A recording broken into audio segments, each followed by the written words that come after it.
女人真的30如狼，40如虎吗？其实不是的。为什么呢？大家好，我是西西。今天呀，咱们来聊一个特别的话题，那就是关于女人30如狼，40如虎这个说法。相信呀，很多人都听到过这句话。可这到底是真的吗？咱们呀，可以来一起探讨探讨。在我们的生活中呢，常常会听到这样的说法，但实际上呀，这句话呢，可能存在一些误解。我们先来了解一下性欲强弱到底是由什么决定的呢？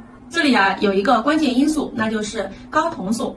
男性主要是靠睾丸分泌睾酮素，而女性虽然没有睾丸，但是卵巢和肾上腺素呢也可以分泌睾酮素。据详细的数据统计呢，成年男人的睾酮素含量可是成年女性的整整20倍。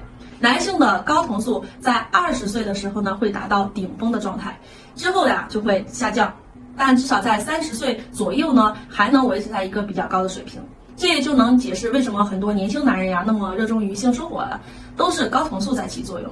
然而呀，随着年龄的增长，30岁以后呀，男人的睾酮素就开始急剧下降。相比之下呢，女生的睾酮素分泌呢则相对稳定，而且随着年龄的增加，女生的性欲会在一段时间内呢上升，一直到35岁左右达到峰顶，并且在47、48岁之前呀，都维持在一个比男性偏高的水平。不过比起男性的巅峰时期呢，还是要低很多的。所以呀，并不是女人真的30如狼，40如虎，而是呀，因为男性的性欲降低了，才衬托的女性性欲好像更强了。那为什么很多过了40岁的女性不想要夫妻生活了呢？这背后呀有4个重要原因。首先，也是最主要的原因，夫妻结婚时间长了呢，吵架次数也多了。吵架次数多了，有的夫妻还经常冷战，夫妻感情呀变得不好。在这样的情况下呢，女人们自然就不想让老公碰了。想想看，曾经恩爱的2个人，随着时间的推移呢，矛盾不断积累，感情呢渐渐出现裂痕。对比那些一直恩恩爱爱、相互理解的夫妻啊，他们在夫妻生活方面呢，往往更加的和谐。而感情不好的夫妻呢，性生活也会受到很大的影响。其次呢，睾酮素的降低也是一个因素。男人和女人在40岁之后呢，睾酮素都在下降，男性性欲的下降更为明显，甚至很多男性身体机能呢开始出现障碍。这不仅影响了男性自己的感受，也会导致女性对夫妻生活不满。就好像一辆车，发动机的动力逐渐减弱，行驶起来自然就没有那么顺畅了。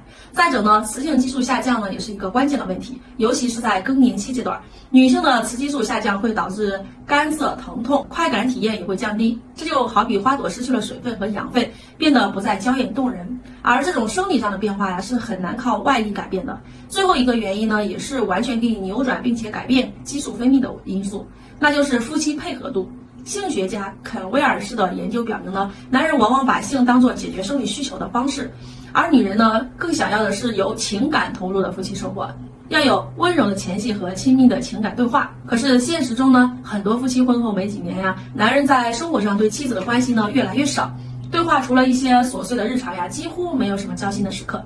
甚至呢，很多夫妻开始分床分房睡，就算有夫妻生活也是例行公事，完事儿男人就呼呼大睡。女人在日常生活和夫妻生活当中都得不到情感的滋养，性欲呢自然就会消退。大脑才是人体最大的性器官，对女人来说尤其如此。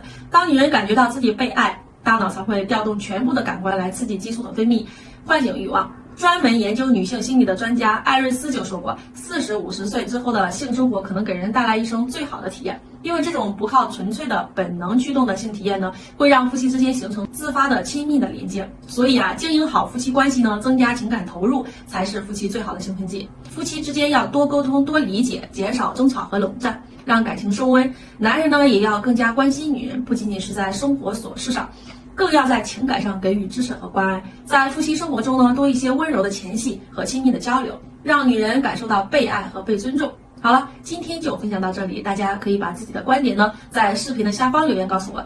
最后，西西感谢各位的聆听和支持，也希望大家伸出发财的小手呢，帮西西点赞、关注、收藏、转发。下期再跟大家接着聊，拜拜。